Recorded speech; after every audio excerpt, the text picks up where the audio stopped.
Good afternoon, everyone. My name is Linda Maisels. I'm the managing director of the Yale Program for the Study of Antisemitism, and I want to welcome you to today's program.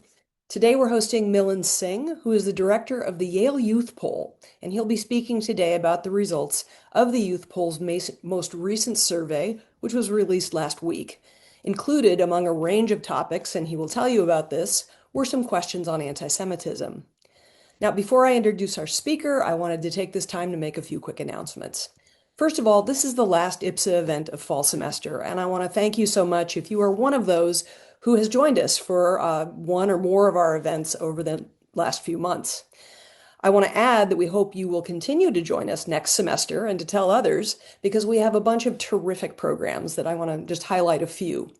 On January 15th, Cynthia Miller Idris will be addressing the topic of anti-Semitism and other manifestations of hate on the political far right. It's not up on our website yet, but it's going to be a great program. On January 28th, Pamela Nadell will be speaking about her new book, Anti-Semitism, An American Tradition. And on February 11th, IPSA's first scholar in residence, Magda Tedder, will give a public lecture entitled On Jewish Suffering, Empathy, and the Need to Rethink Anti-Semitism. Again, these are all going to be great events. We really hope you'll join us, and you can find more information about all of them, except for Cynthia, on our website.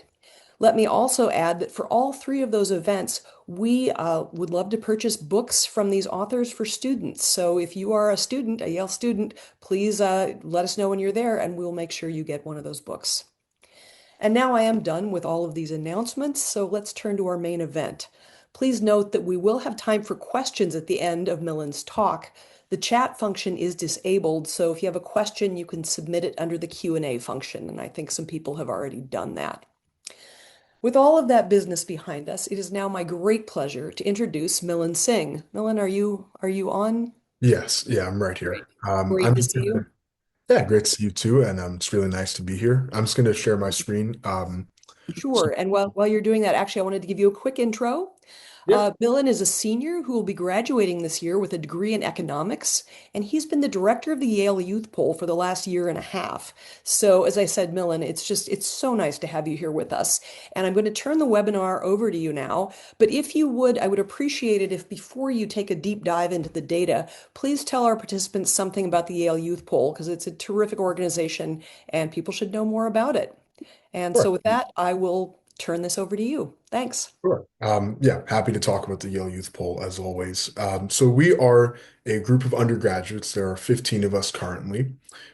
We started this organization in the fall of 2024. We've since released three national surveys. This is our third one, as well as one survey of New York City that we conducted ahead of the June 2025 Democratic primary for mayor. Um, as I said, the group is entirely run by students. We are housed, I believe, technically under the Institution for Social and Policy Studies at Yale.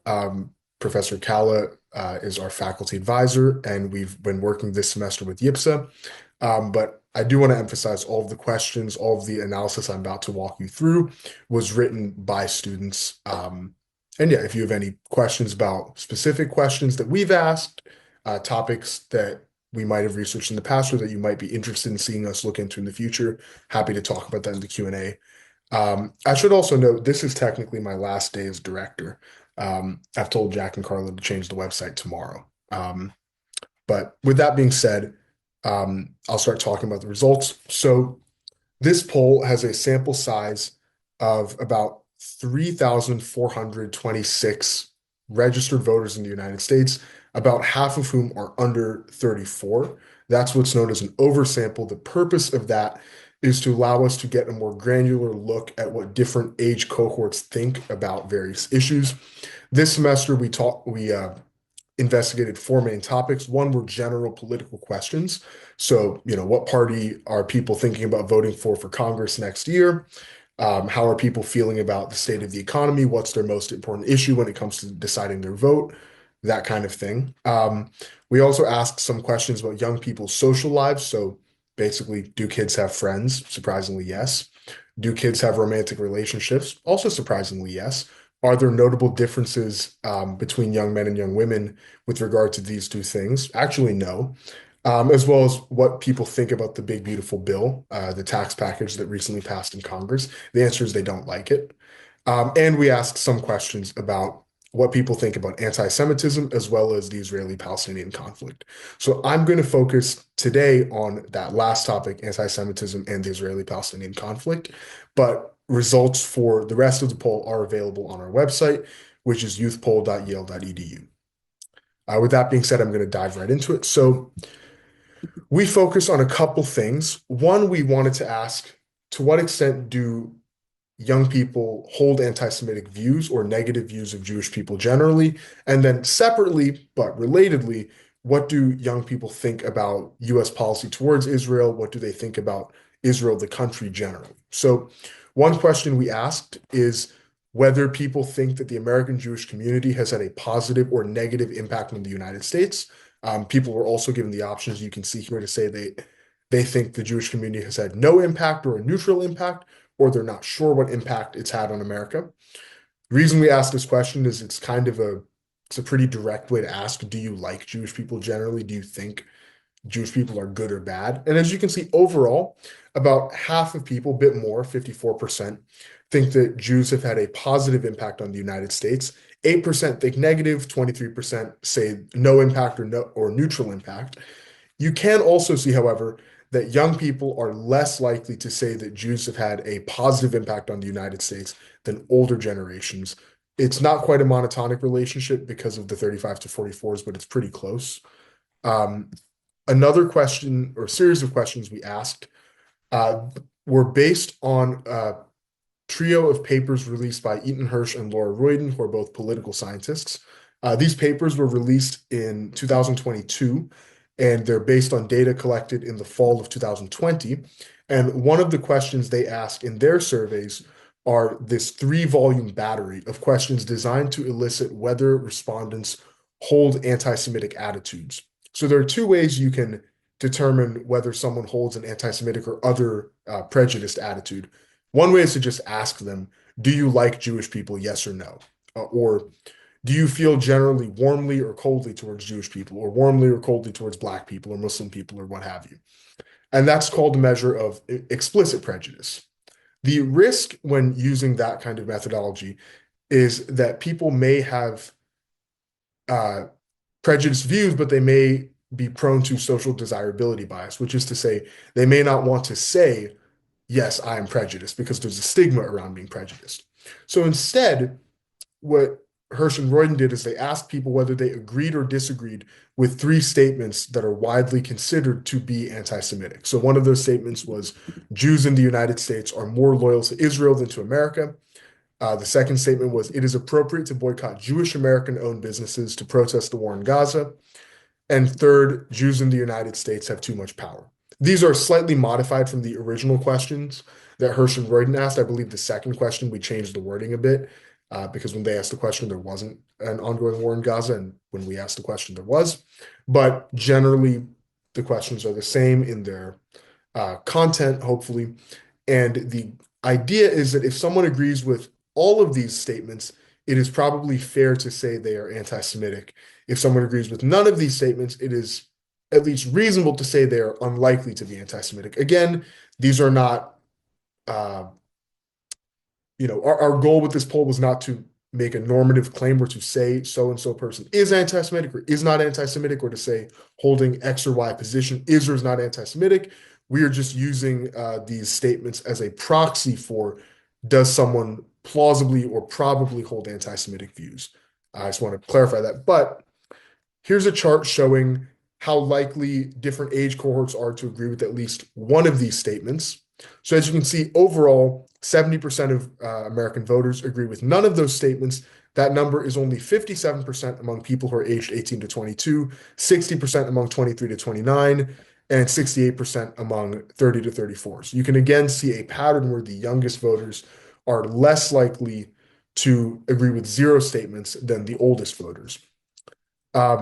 Here is a breakout for each of those statements. So green are people who agree, red are people who disagree, gray are people who neither agree nor disagree. So this is the first statement. Jews in the United States are more loyal to Israel than to America. As you can see, about 30% of the youngest voters aged 18 to 22 agree with that statement. For comparison, the figure in the population overall is only 21%. Here is the next statement. It is appropriate to boycott Jewish American-owned businesses to protest the war in Gaza. Again, the overall population, 12% agrees with that statement. Among the youngest voters, it's about 21%. Finally, here's the third statement. Jews in the United States have too much power. Among the overall population, 16% agree. Among the youngest voters, it's 27%. Here's again these three statements. Do you agree with at least one, two, three, zero, broken out by racial category? You can see that white people are the least likely to agree with any of the statements, whereas Black and particularly in this survey, Asian voters are the most likely to agree with at least one. One caveat is in our poll, the question asking respondents what their racial identification was cribbed from, I believe, the CES. It's a standard question in political science, but that standard question does not include an option to say Middle Eastern or Arab. So it is plausible and we think likely that a lot of Middle Eastern or Arab respondents identified as Asian, which may have skewed these numbers relative to what you might expect or what people typically consider to be Asian. I don't know if these results would look differently if we had included a separate racial category option for Middle Eastern or Arab. It might have, I don't know, I'm just flagging that because internally we were a bit confused at first at the Asian percentage being so low for agreeing with zero of these statements. Here's now broken out for only under 34s by race. You can see that white liberals are the least likely to agree with any statements. The most likely to agree with at least one statement are white conservatives under 34 and then Black people under 34. Here we have it broken out by ideology for all voters. You can see there's not really a strong relationship between ideology and number of statements agreed to. This is a bit of a change from what Hirsch and Royden found. When they did their study, they found what they termed basically an upward trend where the number of statements agreed with was increasing in political conservatism. So as you moved right on the political spectrum, people were more likely to agree with at least one statement. We find a basically flat relationship. You don't see that as you move from one end of the ideological spectrum to the other, the share agreeing with at least one statement meaningfully changes. However, when you look at only voters under 34 broken out by 7-point ideology, you do see a relationship. And in this case, it is the relationship that Hirsch and Royden observed, where young people who identify as extremely conservative are much more likely to agree with at least one of these statements. And you don't see a similar relationship on the far left wing of the political spectrum. So now getting into some other questions, one thing we asked people, or one thing we were curious about, is what people think of when they hear the term Zionism. We realized that, with many terms that are contested or that are part of political discourse or contention, people may not be operating with the same definition. So one person may mean X when they say Zionism, someone else may mean Y. So what we did is we looked at 6 different definitions of Zionism offered by leading advocacy organizations, ranging from the Anti-Defamation League to the Harvard Palestinian Solidarity Committee and many voices in between. And we took those statements, adapted them to make them short enough to fit in a poll, and we asked people, which of the following definitions is how you would define the word Zionism, and please check all that apply. One thing that's interesting here is that if you look at voters overall, there's not one definition that overwhelmingly people say this is the one.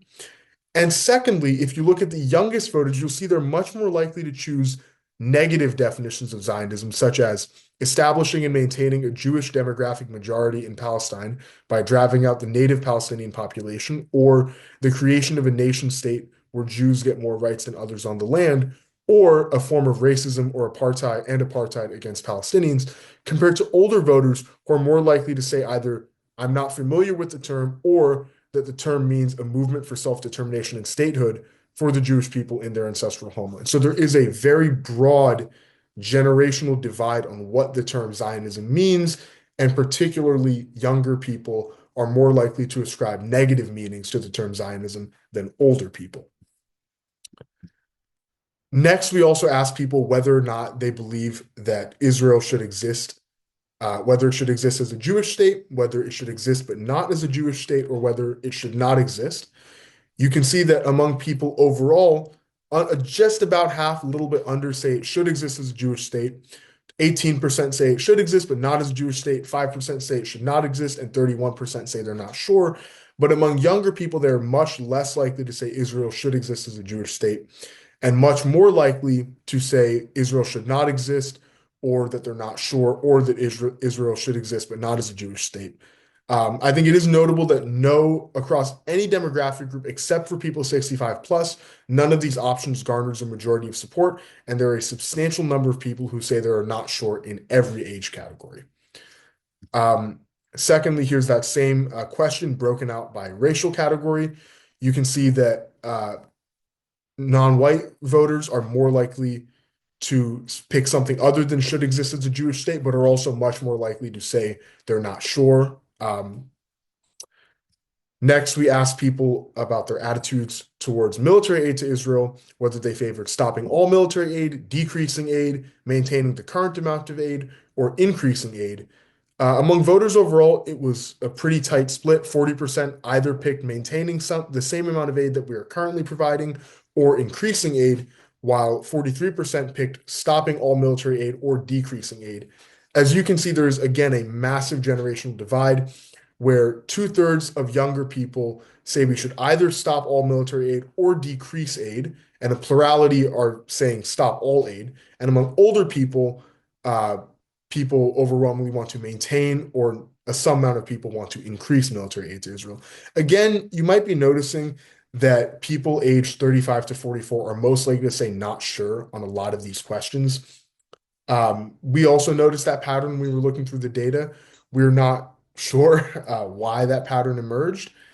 One guess, this is something Linda floated to me when we were talking about these results, is that maybe people who are 35 to 44 are people who were my age when the Iraq War started and when George W. Bush was president, and they may be in general kind of checked out from the Middle East or topics they associate with the Middle East because it was such a big part of their formative political moments when they were young that they're just like, I don't want to think about this anymore.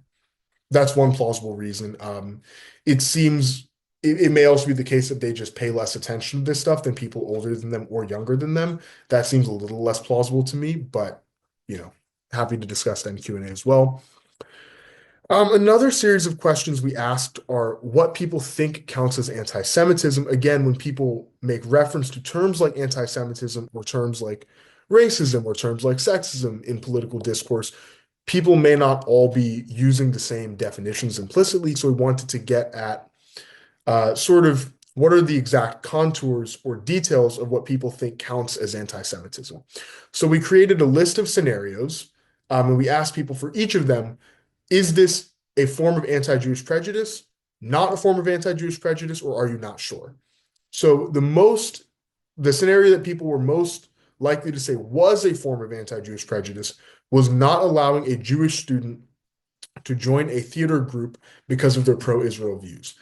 I would note that we specifically chose a theater group as the example here because a theater group is probably not a political space in the same way that a spot on a student-run newspaper or in student government, plausibly that could be a political space where people might think, well, it's fair to use someone's political views as a criteria for whether we want to select them for a political type role in a campus organization. We also asked questions or created scenarios such as saying that Jews are responsible for immigration policies that are making America less of a white Christian nation. That was kind of designed to capture sort of great replacement type conspiracy theories. Saying Jews are too concerned about money, kind of a classic well-known stereotype or trope. Saying that Jewish people in the United States have too much power. Saying that Jews have too much influence over the media, again, a well-known trope.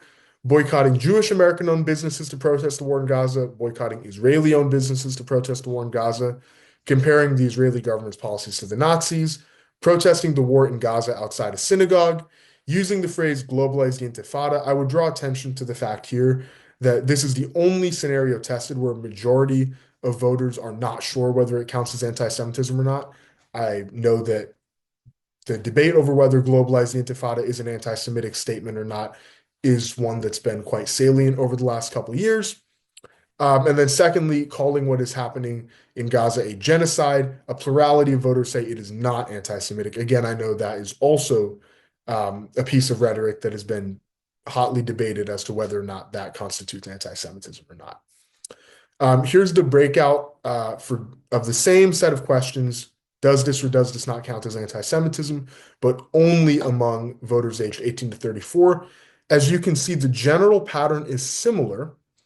The difference, I think, is most notable is young people are less likely, slightly, but not by much, but noticeably, to say X is anti-Semitic across the board. They're generally less likely to say yes. You might note that in particular, for example, only 47% of voters overall say calling what is happening in Gaza is not a genocide. Or sorry, calling what is, excuse me, only 47% of voters say that calling what is happening in Gaza a genocide is not anti-Semitic. But among young people, two-thirds say it is not anti-Semitic to call what is happening in Gaza a genocide. The share saying globalize the Intifada, they're not sure whether it's anti-Semitic or not, is essentially the same.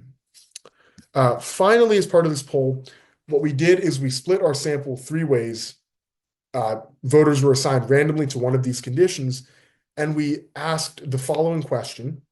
The goal was to determine whether people view anti-Semitism differently from other forms of prejudice when it comes to university speech policies and regulation of speech on campus.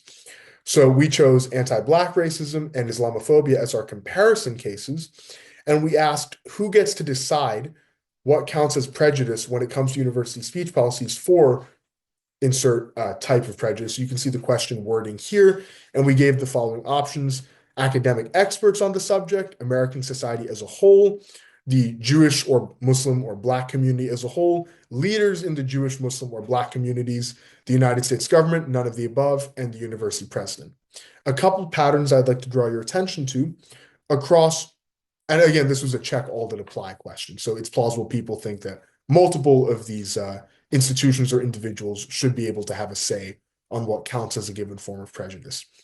So across the board, very few people think the university president should decide, and very few think the US government should decide. People are more likely to say the US government should decide for anti-Semitism than for anti-Black racism, notably. And then secondly, people are more likely to say that society as a whole should get a say on what counts as anti-Black racism versus anti-Semitism. Those were the patterns that jumped out to me. You can also note that people are less likely to say the Muslim community should decide, as the Muslim community overall should decide what counts as Islamophobia, compared to people saying the Jewish community as a whole should decide what counts as anti-Semitism, or the Black community as a whole should decide what counts as anti-Black racism. Yeah, so that's kind of a rundown of what we found. I've just stopped sharing my screen so I can see you guys better. And yeah, I'm happy to answer any questions that you might have. I want to give you all the time to ask anything you're interested in. Thank you for that, Milan. I appreciate it. I actually, as the sort of moderator's prerogative, I get to ask the first couple of questions, but I do want to encourage people, please do put your questions in the Q&A because we have some time and we'd love to, I'm speaking for you, Milan, we'd love to hear feedback and engage in a discussion about some of your findings. Let me start by asking you, I think you may have done this a little bit, but can you give us some of the top lines from the non-anti-Semitism questions? Were there any things that stood out that you thought were, maybe sort of parallel to or influenced some of what we saw in the anti-Semitism questions? Um, the top lines. The most notable shift in the top lines to me was now a majority, about two-thirds of younger voters, younger meaning under 30, disapprove of Donald Trump's performance as president. In the spring, we asked a similar question, and we found that the youngest voters were essentially tied on whether they approved or disapproved of Trump's performance as president. That was a bit of a surprise to some because typically people correctly assumed that younger voters tend to lean Democratic. There is some good evidence that in 2024 that stopped being the case, and probably Trump narrowly carried the youngest voters. I think there was some polling that David Shore shared when he went on the Ezra Klein show that found that among voters aged around 20, maybe under 25, Trump carried every group except non-white women. So he carried white men, non-white men, uh, and white women, but did not carry uh, non-white women in terms of vote share. So to me, that result indicates that while young people probably, I say probably because it's, these things are a bit messy. It's hard to disentangle how certain demographic groups voted. It's easier to disentangle how racial groups voted because people might live in racially homogenous neighborhoods.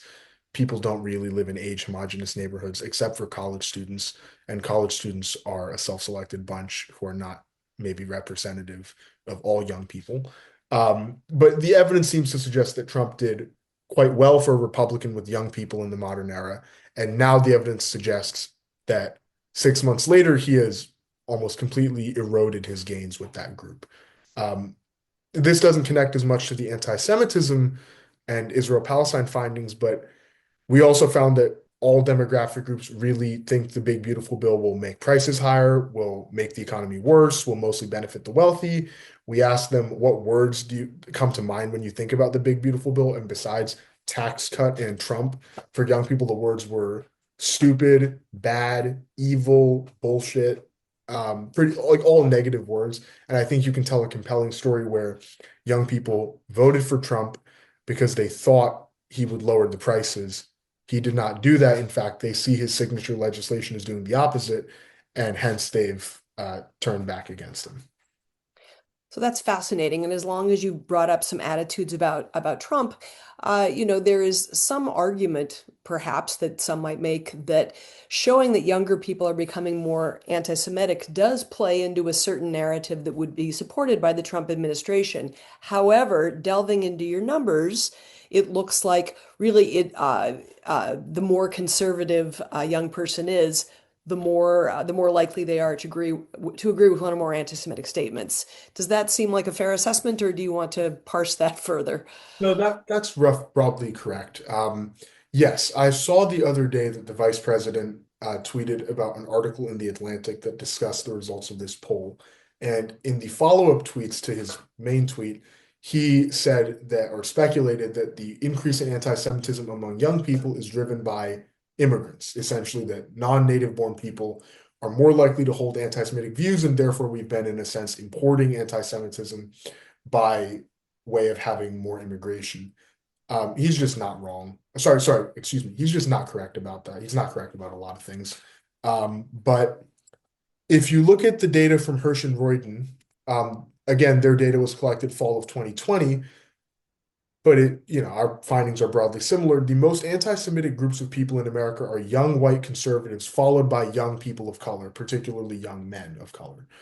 Those are all groups where Republicans during the Trump era have gained support. So while it is true that young people are more anti-Semitic and anti-Semitism is more common among non-whites than whites, the locus of anti-Semitic attitudes in the United States, it is among the groups that have swung the most towards the Republican Party from, say, 2020 to 2024.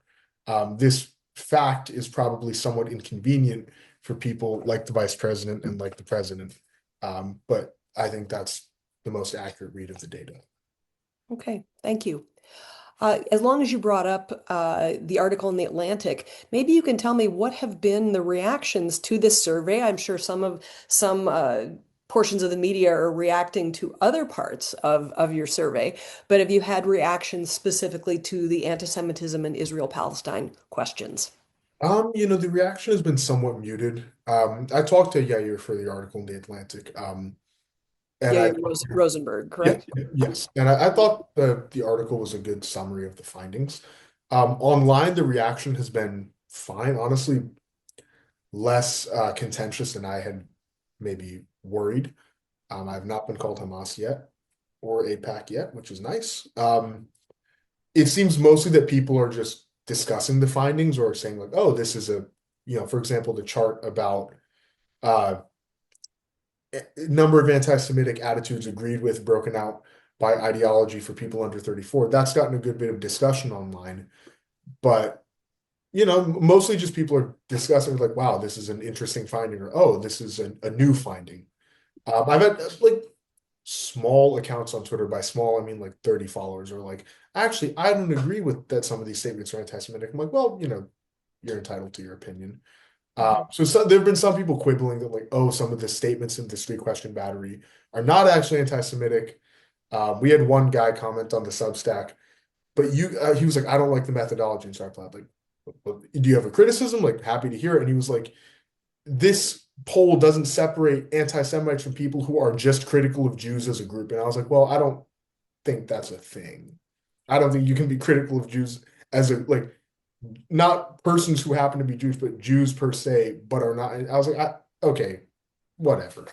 Um, so I think the perception's been fine. Okay, great. That's interesting to hear. I see we have some more questions. So let me start with the first one. One of our guests, Eugene. How educated were the respondents? So I can check the crosstabs actually right now. Give me half a second. Okay. So I'll check the crosstabs. I'll see what the raw numbers were. We weighted the results. What that means is that typically when you do a survey, your respondents are not a representative sample of the population of interest. In this case, the population of interest are registered United States voters. Typically, your sample skews higher education, bit wider. Age skews, I'm not sure. But typically, your sample skews higher education, so you often correct for that. Let's see, education. So the sample was, that's annoying. Sorry, one second. Education. I'm just glad you have all of this at your fingertips. Yeah. Sorry. So the weighted percentage, people who had some college education in the raw sample, it was about half of people either had, so sorry, 25% had a bachelor's degree, 22% had some college but no degree, 20% had a graduate degree, 17%, 16 or 17% had an associate's or technical degree, 11% had a high school diploma or GED, and 6% had a high school education or less. Or sorry, had less than a high school education, including some high school but no completion. And then those results were weighted to be representative of the national population. Great. I have a second question for you, and this is someone who didn't give their name. I'm not sure that young people on the left are being honest with their replies around what does and doesn't count as anti-Semitism, based on my own friend group. How do you work to ensure people aren't hiding their true feelings in their replies and or work to make sure your sample is capturing these people? It's a good question. So yeah, there's always a risk of social desirability bias. We've discussed this is something Yair floated to me when I was talking to him the other day. He floated, what if you rerun some of these questions but replace Jewish with Zionist or Jewish with Israeli and see if that leads to a difference in opinions? I think that's a worthwhile line of inquiry, though I leave it to the team to figure out in the spring. Maybe now, and then it gets into a question of like, are people who say, oh, I would answer one way if the question said Jew and another way if it said Zionist, is that people who are using Zionist as a dog whistle for Jew, or is that people who are drawing a principal distinction between I'm fine with Jewish people generally, but I'm critical of Zionism as an idea, and I disagree with those who agree with that idea. In terms of making sure the sample is representative, if people are masking their true preferences, it's hard for us to then wait for that because we won't know if they're masking it, if that makes sense, right? Like if they won't tell us how they really feel, we have no way of adjusting for how they really feel. But I think we try to get a nationally representative sample. We try to write questions that elicit how people feel. And I think that if you look at, for example, one of the questions in the Hirsch-Royden battery we adapted was Jews in the United States have too much power. In the follow-up question on does X scenario count as anti-Semitism, I think 60% of respondents said saying Jews in the US have too much power is anti-Semitic. And yet, even still, some percentage of people agreed with that statement. It's plausible that the intersect between people who agreed with that statement and people who think it is anti-Semitic is small, but it's not like, To me, that says like plausibly people are aware that that statement is often considered anti-Semitic, and nonetheless, some of them were like, I agree with it regardless. We also do mention before sensitive questions. I think we include some question wording, or sorry, pre-question text in the survey program. It's like, remember, your answers are anonymous. Please answer honestly. So we do that just so people understand, like, hey, you're not going to get in trouble. We want to hear your true views, even if there are things that we might um, personally think are normatively bad views. One of the things that I was thinking along the same lines about honesty, and of course there's only so much that you can catch. But one of my questions is that someone who knows instinctively that it is wrong to say that Jewish people have too much power might, however, let's say, join a demonstration or a protest and willingly join in with chants about AIPAC is running the country or make some suggestions about Jewish money. So and we have no way of testing this, I don't think. So there is that disconnect as well. I'd love to answer Naomi's question. Have Jump you in, considered please. contextual? So yes, this is something we discussed. Have you considered contextualizing the Israel existence question with whether Ukraine or Taiwan should exist? Might you have asked it if similarly problematic for these countries to have come into being, and should they similarly cease to exist? Yes, we have thought about it. Um, there are two reasons why we did not ask those other questions. One, questions cost money. We don't have infinite money, so we have to be selective about what questions we do ask. This year, or this semester rather, we had some good questions that ended up on the cutting room floor. Some of them we might return to in the spring. Some of them we might just save in a folder of questions that got cut, ask one day if we have space. Um, the reason we asked the Israel existence question and not the questions for these other countries is that in the United States, whether or not Israel should exist is like an order of magnitude more salient of a question than should Ukraine exist or not, or should Russia, or sorry, should Taiwan exist or not. I'd imagine in Russia, should Ukraine exist or not is a quite salient question. I'd imagine in China, should Taiwan exist or not is a quite salient question. But because there really is no analog to uh, should Israel exist or not in terms of a question about a country that was recently established, the establishment of which was contentious, which has been involved in military conflict in recent years, and where the United States has had a role in the military conflict. There really is no analog. The closest analog is maybe Kosovo, and I bet most Americans don't even know what Kosovo is. I want to take a look at two other questions. Follow up on the education. Do you have a sense of the differences in answers based on differences in education? And along those lines, a similar question based on where people live. For instance, urban versus rural, smaller towns versus larger, et cetera. So we did not ask people where they lived or what type of community they lived in, rural, urban, exurban, suburban. So I don't have an answer for you there. On education, I did not look. The crosstabs document, crosstabs for context are is a document breaking out questions by demographic group. So you might have answers to do you approve or disapprove of Donald Trump's job as president, broken out by age, broken out by race, broken out by sex, broken out by party identification, broken out by ideological identification, broken out by education, as you mentioned. So those results are linked at the bottom of the page for the fall 2025 results on our website, and you're free to take a look. I haven't looked at it in the last couple days due to exams, but I can take a look. And yeah, if I had to guess, my prior is that people who are more highly educated are less likely to agree with these statements. Generally speaking, you find that people who are more highly educated are more socially liberal and less likely to express prejudiced views, though it's plausible that this issue may be different than other issues. I'm sorry, Neil's question. Did you consider a battery of questions to determine if similar standards regarding national determination and military conflicts with civilian deaths are applied evenly to states other than Israel as a measure of anti-Semitism?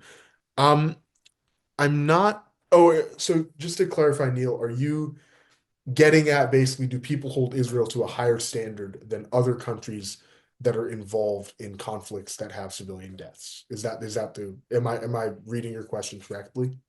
Yep. Okay. Um, we have not considered that for the fall, obviously, that is a good idea. For the spring, it's something I will text the team about it afterwards. I think it is something worth asking. I think the big thing that would be important to include in that kind of battery as well is something about the role of US support for the country. People may make analogy to the Ukraine-Russia conflict in terms of civilian deaths, whether or not, is Ukraine causing too many civilian deaths? Is Russia causing too many civilian deaths? I think it's hard to separate people possibly holding Israel to a higher standard from the United States being much more supportive of Israel in this conflict in terms of policy, in terms of money being sent, than the United States is involved in other conflicts where one country's military is causing civilian deaths. I think it would be hard to kind of control for that, so to speak. So, Milan, you've brought up a couple of times next semester survey, which there will be another one. And I know that it hasn't been written and hasn't been planned. Can you give us maybe a little bit teasers or what you're thinking and what you might change from the survey you did to the next one? Right. So some of the topics we know are fixed. Hmm. We will ask about anti-Semitism, Israel-Palestine generally, in the spring. We are going to ask some of the same general political questions, such as Trump approval. Those are things we want to track over time to see, if we ask the same question 6 months later or 3 months later, or however long, what has changed, and then we can speculate on why. One set of questions we want to ask is on artificial intelligence, very hot topic these days. Hmm. Um, we kind of have to flesh out what that means right now, like every institution, it seems, in the world. AI, that's Yeah. it. But we'd like to kind of find something interesting to ask, maybe ask people how they feel about AI, how they use AI. We will ask about AI dating, because the New York Times writes about it a lot. Um, and then we in terms of others, we have like a bucket for fourth topic that is kind of vague. We've been bouncing around ideas in the group chat, but it's mostly in the order of like, we could ask a question about this. And it's like, yeah, could be cool. And or we could ask a question about that. In terms of things we do differently, um, a lot of this is like really boring organizational stuff. Like we tried to use Slack this semester and everyone didn't want to use Slack. So after 2 weeks, we stopped using Slack and went back to I iMessage. understand that. Yeah. So like some of that's just boring stuff. Like I guess we won't use Slack anymore, or we won't try to make people use Slack. In terms of things we do differently, I did see some people float, maybe you should ask about other forms of prejudice as well. Try to gauge like, are young people in general more prejudiced? So it Mhm. might be interesting to create, say, a three-question battery to test for misogyny, or a three-question battery to test for homophobia, or a three-question battery to test for nativism or anti-Black racism or what have you, Mhm. Islamophobia, and then try to compare, oh, are we observing a generalized increase in prejudice or a generalized increase in certain types of prejudice or a generalized increase in anti-Semitism only? And by increase, I mean prejudice attitudes more common among the youth. Um, Yeah. I think that would be an interesting line of inquiry, but to be honest, I have not given a ton of thought to it just yet, um, because of exams. So I actually have to jump in on that. And by the way, we do still have time if people would like to ask questions. So this is unique. Maury can maybe back me up on this. This may be the first time we've had an undergraduate speaker for one of IPSA's webinars, and I'm thrilled. One of my mandates and one of the things that IPSA wants to be better at is engaging with students. That's why we're here, and we hope that people will be interested in general in the study of anti-Semitism. So, in the spirit of that, and in the fact that I am so thrilled with the hard work that you and your team put into this, the data you collected is very important and it's fascinating. But I just want to hear about your experience, you and your team. Now, clearly, you've been doing this, you've been the director of the Yale Youth Poll for a year and a half. So, surveys themselves are not new. But is there anything that you learned on this particular subject that surprised you? Anything that you didn't expect? About anti-Semitism in particular. Yeah, I think that's probably what we're most interested. But if you want to throw in other things, you are welcome. So I read a lot of polls, so I was not super surprised to see that anti-Semitic attitudes are more prevalent among the youth. Um, David Shore was a pollster. He tweeted a poll of his that asked people just like, do you feel warmly? No, it was even more simple. It was, do you feel favorably or unfavorably towards Jewish people? And like 25% of young people say unfavorable. Mhm. Young people being under like 25. And there's a pretty smooth curve that's like percent saying unfavorably if you go from oldest to youngest is like this. Um, so based on that, I was not super surprised to see the patterns we saw for the Hirschroiden statements. I was pretty surprised to see the difference in views on whether Israel should exist as a Jewish state, should exist not as a Jewish state, should not exist at all. And I was just surprised at the spread of views. Spread meaning among young people, it was not like overwhelmingly people say should not exist or overwhelmingly say should exist as a Jewish state. It was pretty fractured. Similarly, I was somewhat surprised by people saying or what how people interpreted the term Zionism. Mhm. You know, if I answered the questions a lot in test round. None of my answers are in the actual poll, but when we program the survey, what we do is like we, meaning me and Jack and Carla, as we walk to class, I take the survey like 100 times on my phone to make sure like it's Mhm. worded correctly, nothing is wrong. And like that was one of the questions, but for a lot of ones, I was just like, I don't know. There's some question I'm like, oh, I don't know what I would say like most accurately defines the term, and I consider myself a pretty politically engaged person. So I was surprised by the kind of the spread of views. This was one of the questions where I had no prior for like what should I expect in terms of the distribution of answers. Mhm. On the aid to Israel question, I was surprised by the intensity of young people's opposition towards aid to Israel. I had expected, based on previous publicly released polls, that a majority of young people would favor decreasing or stopping aid. I was not expecting a plurality would favor stopping aid entirely. Mhm. That was interesting. Um, and even in general, I mean, there was a New York Times poll that came out recently that I think found that a plurality or it was in the field in December 2024, but it found that a plurality or majority of Americans favored reducing aid, or they used a different formulation, but you know, in our poll we found 43-40 in favor of stop all or reduce aid versus maintain or increase aid. Um, Mhm. in general, foreign aid polls terribly. Any type of people, it's a classic finding in political science. People almost always think we spend way more on foreign aid than we do, and people really don't like spending money on foreign aid. Um, with the Israel aid question, it's obviously a bit of a different angle. It's higher salience, it's military aid and not necessarily economic aid. Um, and of course, the attitudes towards Israel generally seep in. If anything, relative to other kinds of foreign aid, military aid tends to pull better. Like, aid to Ukraine is around, I don't know if it's 50-50 anymore, but you get substantial numbers of people saying they support military aid to Ukraine, military aid to Israel, military aid to various other countries. If you ask people, like, do you support foreign aid to like poor countries in Africa? You'll consistently get people saying no. No. So it's always just interesting to look at, I guess, maybe a more salient example of foreign aid versus when you ask about the principle of foreign aid in general, which people generally do not approve of. No. Understood. Someone who used to work at the State Department heard this a lot.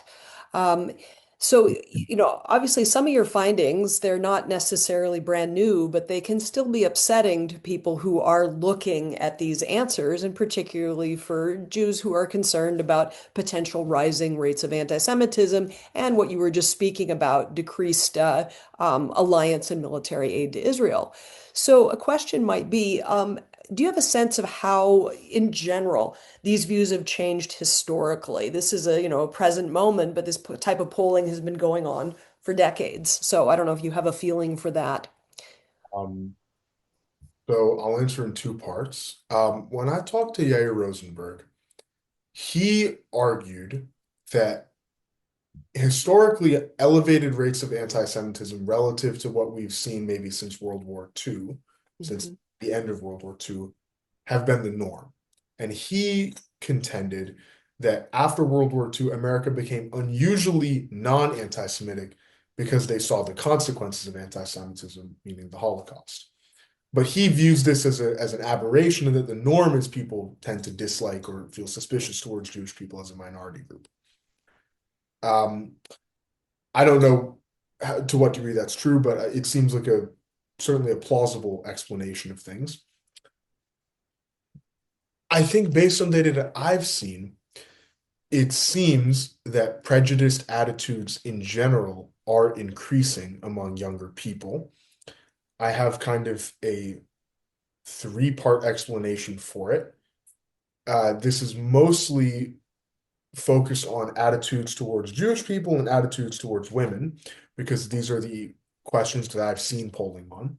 But you see some polling from like Norway, and it's asking, do you think that men and women deserve equal pay for equal work? And the share of 15 to 19-year-old boys in Norway saying yes, equal pay for equal work is only 56%. And it's upwards of 75% for cohorts of males older than them. Hmm. And you see this finding replicated in some other surveys that younger people are more likely to hold misogynistic views. It's not necessarily a majority of young men, even a plurality, but it's an increasing share. You see this similarly with anti-Semitic views in being more prevalent among the youth. And I think there are a couple possible explanations. One is that the media environment has changed in a very big way. In the 50s, there were three news channels in the country, and Walter Cronkite was the voice of the country. This is obviously not from memory, I wasn't around. Um, Neither was I, just for the record. but there was much more of an oligopoly on media access in terms of what views could get out there and could get a hearing in the court of public opinion. And this had good and bad effects. One of the bad effects was, say, journalists were lockstep. This is from I want to say chapter 8 of Zoller for Professor Kalla. Maybe I'm quoting that wrong. But media coverage of the Vietnam War was very pro-war for the first couple of years. And then only gradually did it turn to be like, oh, actually we'll start covering like civilian killings and stuff. And that's arguably a bad effect where it's like, oh, the media didn't talk about big important topics. Or another example, this is from chapter 30 of Master of the Senate, maybe chapter 33, is before the Emmett Till lynching, most Northern whites in America did not know how bad Jim Crow was. They had no concept of what happened in the South. And then because the press went down South and saw the trial, they were like, oh, it's actually really bad. And that led to large attitude changes when people found out. And so the downside of having, say, a media environment where elites had much more gatekeeping power is certain views that probably ought to have gotten a hearing didn't. The upside is that it was easier to keep views that elites deemed bad normatively out of public discussion. So in the past, maybe if you had said out and out anti-Semitic things such as the Jews control the media, or out and out sexist things such as women belong in the home, you would not get a primetime talk show. And if you had one, it would be taken away from you. And if it was taken away from you, that was that. Now that is no longer the case. First, I think you see the rise of partisan news channels, Fox News.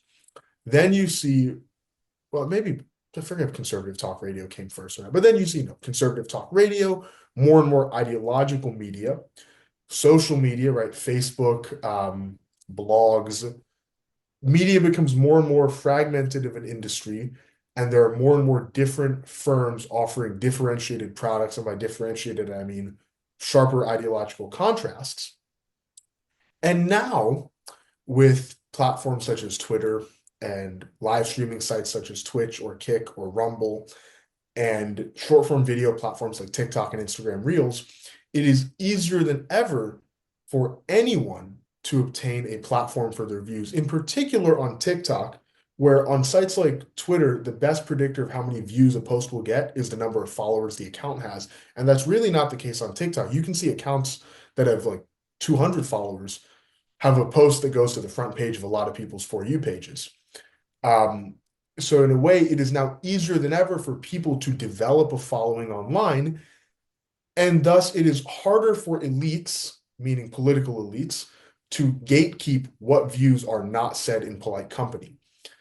And again, there are upsides and downsides. Certain views get a hearing now that maybe didn't in the past, and maybe we think ought to have gotten a hearing. But so do views that we generally would agree should not get a hearing. I think there's basically, this is just my theory, there's basically always some latent demand for content or rhetoric that is fundamentally prejudiced. There's always someone who will laugh at a sexist joke, or someone who will snicker at an anti-Semitic quip, or someone who will hit like on a nativist meme. And in the past, this demand was largely, though not entirely, unmet because of this gatekeeping power that the previous media landscape had. And that media landscape is gone. And thus, the supply of broadly prejudiced or bigoted content and rhetoric and figures is now rising to meet the latent demand. Now, certainly there is some causality in the other direction, right? There are some people who maybe they're like some 15-year-old kid who starts watching YouTube Reels and starts watching weightlifting content and then gets recommended Joe Rogan's clips and then gets recommended Andrew Tate clips and then Mhm. becomes an incel.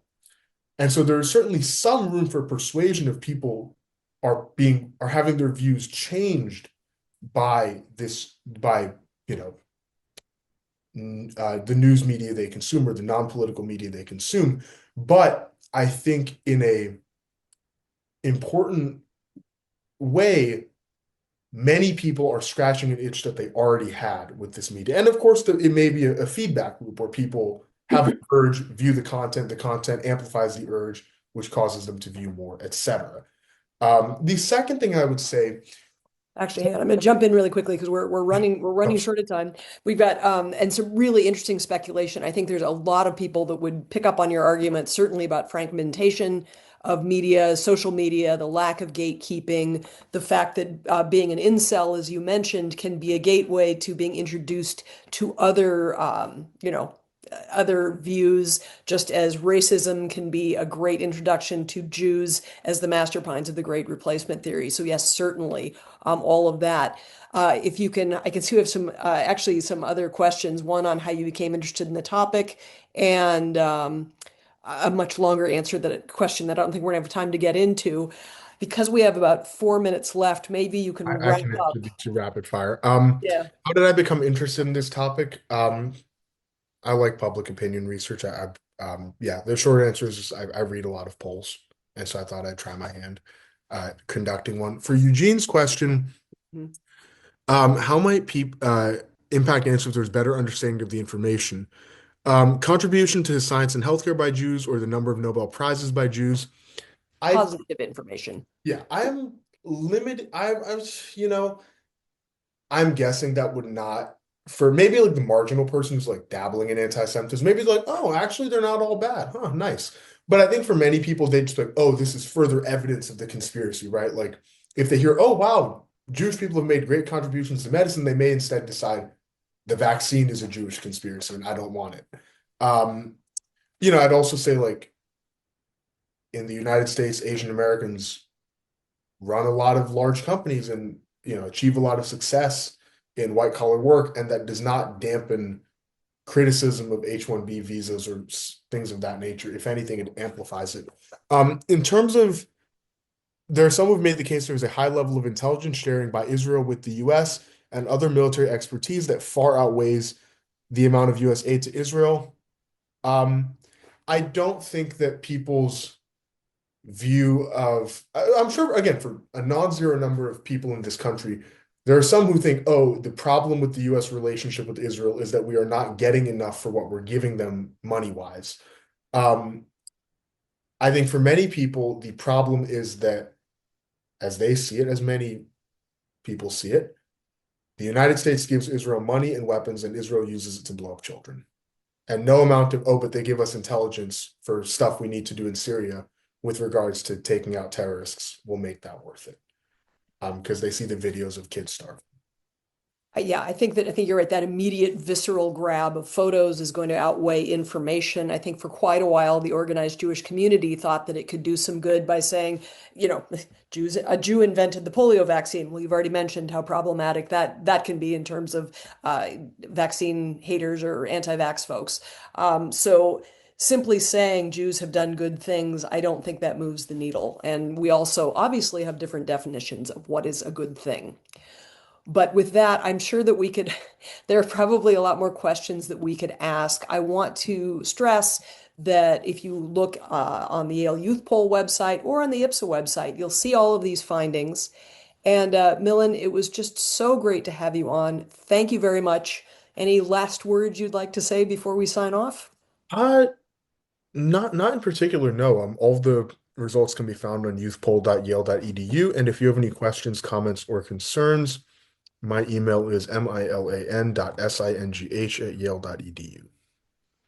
Milan, thank you so much. And thank you to everyone watching. Please stay tuned to next semester when we're going to have a lot more great programming. And Milan, thank you so much for being on with us. Thank you for having me. Bye.